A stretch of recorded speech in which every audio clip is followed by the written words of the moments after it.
Entenu, salam alaikum. Beta mu futo ni nyugoleti.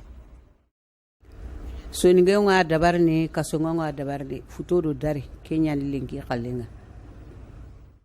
Ni munu makasuwa kani maraka famu bita e bashini nyugude. Atanake bashika na bite sede amugo bese shobuluma. Mulasa kanga nyuguna glan. Amugo bese tiga fanama. Nebe na fude gantala na kadi bise sugu kitala. Me jigala man kenga shobuluka walasa ka nɔgɔ faga ka bɔ a la. Me tulu fitinin kɛ n ka daga la ka jaba bilo la barisabu tulu bɛ furu yɛrɛ la. Me pɔvuru ni kɔgɔ k'a la seri ni pɛrisi ni layi k'o k'a la ka n'o don ɲɔgɔn na ka jiri 5 fara a kan walasa n ka shɔbulu ani n ka furu olu ka se ka mɔ ka ɲɛ kosɛbɛ kosɛbɛ. Ni n ka shɔbulu kɛ n ka daga la sisan nɔ n bɛ furu k'a la. N ka tiga susulen tɛntɛnnen ɲuman bɛ n bolo n bɛ n'o fara k'a la ka sɔrɔ k'a lamaga. N bɛ n hakili to a la walasa a kana furufuru ka bɔ barisabu tiga b'a la. Sisan nɔ an bɛna n ka basi labaara. Ni n ka ɲɔmugu ta ɲɔmugu kilo 1 ni tila o de filɛ ni kilo tantɔ. N bɛ ji k'a la ji min b'a labɔ dɔɔni ka sɔrɔ ka n'a don ɲɔgɔn na ka ji n'a don ɲɔgɔn na ka kɛ ka fan bɛɛ labɔ.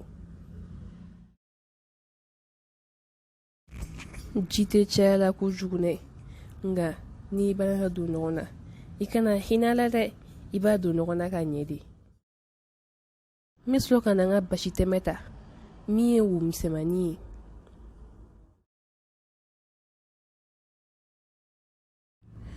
N bɛ sɔrɔ ka n ka ɲɔmugu k'o kɔnɔ k'a tɛntɛn. N'i b'a tɛntɛn kurukumaba minnu bɛ k'a sanfɛla la an b'olu segin k'olu bila filen kɔnɔna la ka tila k'olu bɛɛ ci nin cogoya in na. A tɛ o min cicilen filɛ nin bolo sisan nɔ n bɛ n'o fana tɛntɛn k'o fara tɔw kan. A kan ka kɛ tantɔ de.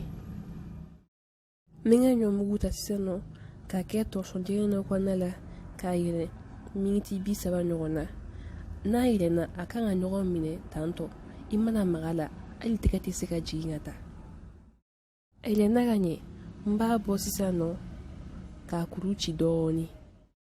Kelen kɔfɛ n bɛ nin kelen yɛlɛma n ka tɔsɔn kɔnɔna la tuguni k'a yɛlɛn tuguni miniti 15 ɲɔgɔn na. O dafalen kɔfɛ n b'a jigin ka n ka basi tɛmɛ ta min ɲɛ ka bon dɔɔni ka tɛmɛ siɲɛ laban ta in kan. N bɛ sɔrɔ ka kalamani ta k'a tɛntɛn.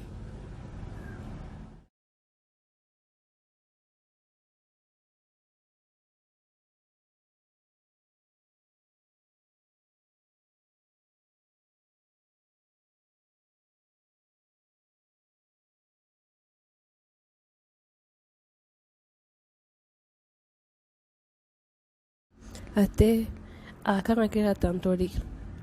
A tɛntɛtɔ kuru min nana sanfɛla la an b'olu ci k'olu tɛntɛn k'olu fara a kan. An bɛ sɔrɔ ka na ji kɛ an ka basi la sisan nɔ. An bɛ ji k'a la ji min b'a bɔ. A man ka caya kojugu a man ka dɔgɔya kojugu a kan ka kɛ hakɛyalama de ye.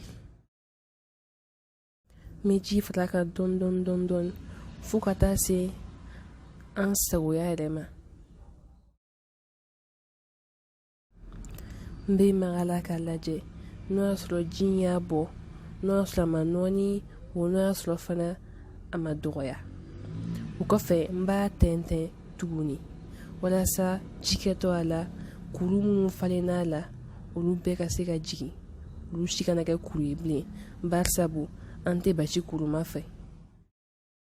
N bɛ sɔrɔ ka n ka namugufin tɛntɛn ka k'a la ne man ta caya dɛ.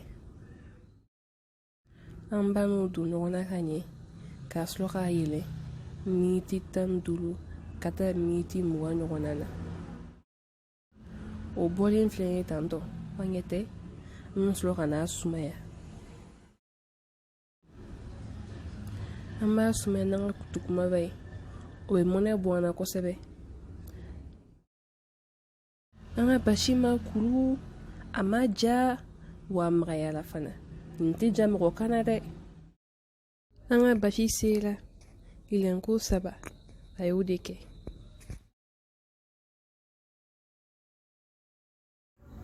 O wagati kɔnɔna la an ka ɲuguna sera.